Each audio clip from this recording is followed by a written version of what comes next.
আসসালামু আলাইকুম। আজকের রেসিপিতে থাকছে পিনাট বাটার। সাধারণত আমরা ব্রেড অথবা টোস্টের সাথে পিনাট বাটারটা খেয়ে থাকি। তবে পিনাট বাটার কেক, কুকিজ অথবা বিভিন্ন ডেজার্টেও কিন্তু ব্যবহার করা হয়।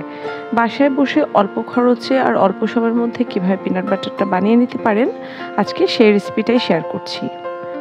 চুলায় অল্প আছে একটা ফ্রাই প্যান বসিয়ে দিয়েছি আর এর মধ্যে দিয়ে দিয়েছি 1.5 কাপের মতো চীনাবাদাম।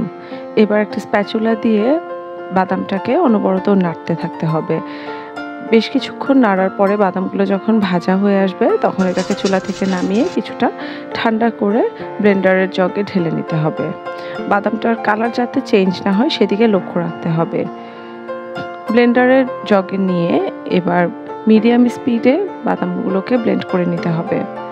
কিছুক্ষণ ব্লেন্ড করার পরে ঢাকনা খুলে এভাবে একটা স্প্যাচুলা বা চামচের সাহায্যে বাদামগুলোকে নেড়ে চেড়ে দিতে হবে যাতে স্মুথভাবে বাদামটা ব্লেন্ড হয়। এরপর আবার কিছুক্ষণ ব্লেন্ড করে নিতে হবে। এই পর্যায়ে এটা একটা নরম পেস্ট হয়ে যাবে আর বাদাম থেকে তেল বের হয়ে আসবে। এবার এর মধ্যে আমি দিয়ে দিচ্ছি 2 টেবিল চামচের মতো ব্রাউন সুগার।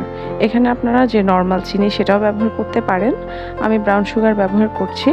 আর দিয়ে দিচ্ছি 3 টেবিল চামচের মতো রান্নার রেগুলার সয়াবিন তেল। এখানে চাইলে বাটারও ব্যবহার করতে পারেন, আমি সয়াবিন তেলটাই ব্যবহার করেছি।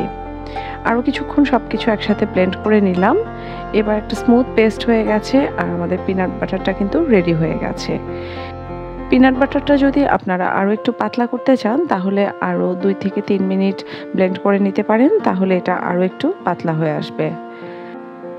খুবই অল্প খরচে আর অল্প সময়ের মধ্যে বাসায় বসেই পিনাট বাটারটা তৈরি করে নিতে পারেন। আশা করি ভিডিওটা কিছুটা হলেও আপনাদের উপকারে এসেছে। ভালো লাগলে ভিডিওতে একটা লাইক দিতে ভুলবেন না। সবাই অনেক অনেক ভালো থাকবেন, সুস্থ থাকবেন। আল্লাহ হাফেজ।